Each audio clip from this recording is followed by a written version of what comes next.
Just wanted to ask some questions as far as how your experience was and what led you to choosing a quartzite such as this.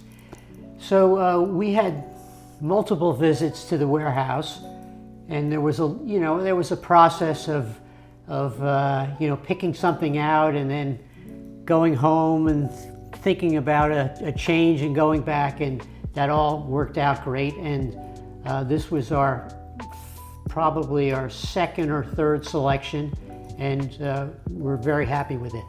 Absolutely. As far as the countertop and the tile backsplash, what inspired that?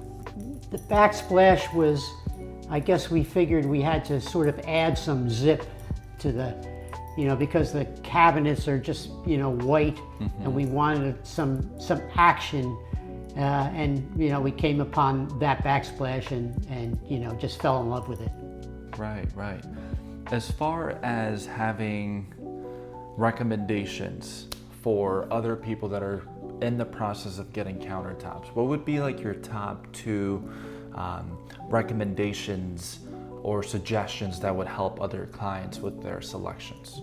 We thought about quartz and quartzite, and decided on the quartzite because we like the variability in the stone. It's just a lot more interesting than the quartz stones.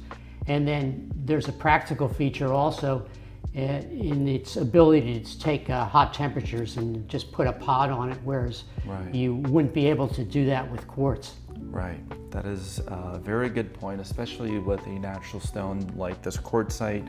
It's heat resistant. It's almost like a natural art from earth, where the imperfections within the stone is what makes it perfect. And last question for you, Bruce. How was your experience with Onur, and